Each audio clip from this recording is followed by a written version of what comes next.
Bueno, vamos a meternos de lleno en la historia de Dante Gebel. Una vida que parece sacada de un cómic, ¿no?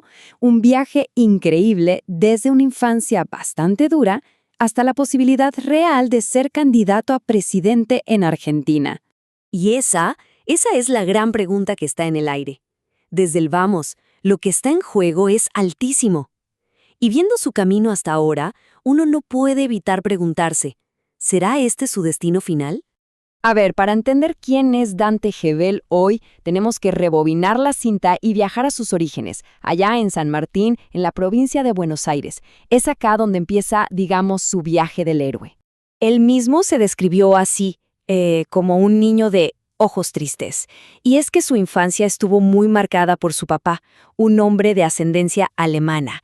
Alcohólico, sí, pero peor que eso, emocionalmente ausente. Esa falta de afecto de una figura paterna presente fue lo que definió sus primeros años. Pero de repente ocurre algo que lo cambia todo. El verdadero Big Bang de su historia.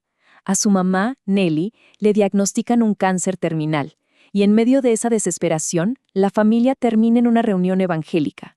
Un pastor ora por ella y la enfermedad desaparece. Miren, sea lo que sea que haya pasado ahí, fue el detonante que cambió el rumbo de toda la familia. De hecho, su padre dejó el alcohol para siempre. Ahora, avancemos un poco a su adolescencia. Es en esta etapa donde empezamos a ver las primeras chispas de ese enfoque tan poco convencional que tiene, ese impulso por romper con lo establecido. Su primer trabajo, por ahí de los 16 años, fue como dibujante de tiras cómicas. Y esto, que puede parecer un detalle menor, en realidad es toda una declaración de principios. O sea, desde muy chico, su misión era comunicar, pero de una manera distinta. Pensemos en el contraste, para entender la magnitud. La iglesia de los 80 era súper solemne de traje y corbata, ¿y qué trae Gebel a la mesa? Humor, irreverencia, cómics y música. O sea, rompió todos los moldes, sobre todo para la juventud de esa época. Y acá está la clave. Esto no era una simple rebeldía de adolescente, no. Era el prototipo de lo que sería toda su carrera, conectar con la gente, pero en sus propios términos. Y por si le quedaba alguna duda sobre cuál era su camino, un día, trabajando en la carpintería de su papá, tuvo un accidente y casi pierde los dedos de la mano derecha. Él lo tomó como una señal, ¿no? Una confirmación de que lo suyo no era el trabajo manual, sino la comunicación. Saltamos ahora a los años 90. En esta década, Gebel entiende y domina el poder de los medios masivos, y con eso crea un movimiento juvenil que, la verdad, nunca se había visto en el país. Su ascenso fue de verdad meteórico. Arrancó con un programa de radio a la noche, casi de nicho, donde en lugar de sermones usaba el humor y monólogos. En apenas 2 años, ese programa ya lo repetían más de 500 radios en toda América Latina. Ahí se consolidó como el pastor de los jóvenes. Pero la radio se le quedó chica. Quería llevar su mensaje a una escala mucho, mucho más grande. El siguiente paso, un estadio. Convocó a 50,000 personas, no para un recital, sino para escucharlo hablar. Y esta fue la cúspide de su poder de convocatoria en Argentina.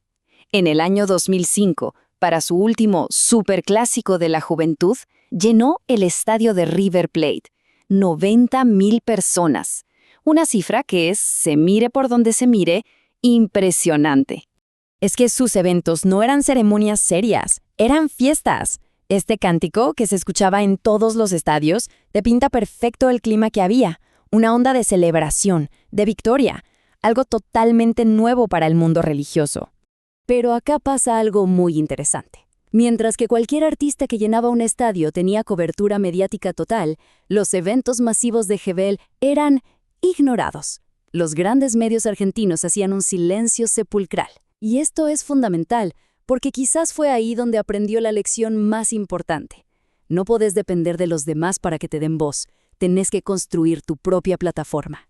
Y justo ahí, en la cima de su popularidad en Argentina, cuando nadie se lo esperaba, hace un movimiento totalmente sorpresivo. Decide irse del país. Y así empieza un capítulo completamente nuevo en Estados Unidos. Su llegada a Estados Unidos no fue un camino de rosas, para nada. Asumió como pastor hispano de la famosa Catedral de Cristal, pero la iglesia ya venía con una deuda millonaria y en 2012 quebró. Pero lejos de volver a Argentina derrotado, en 2014 fundó su propia iglesia, River Church. Resurgió literalmente de las cenizas. Y esta frase es la que define la filosofía de River Church.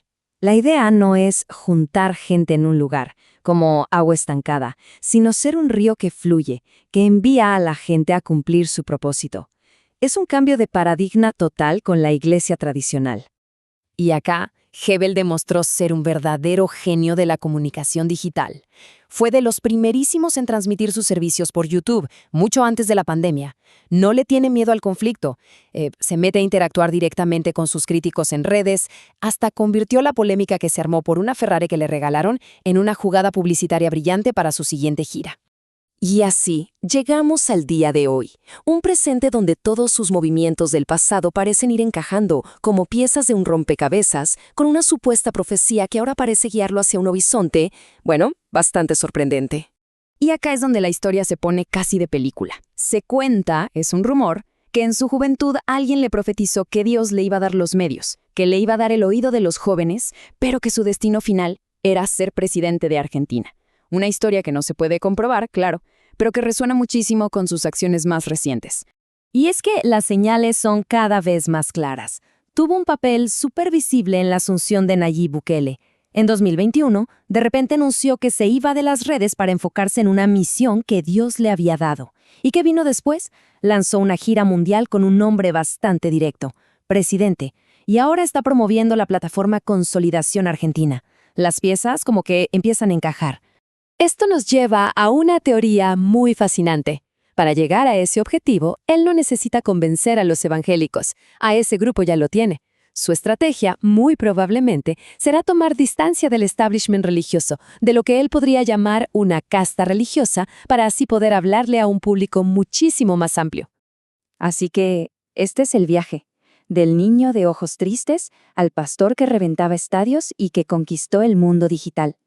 La pregunta final es inevitable, y solo el tiempo nos dirá si a su biografía se le suma un último y definitivo título. La historia, sin lugar a dudas, se está escribiendo ahora mismo.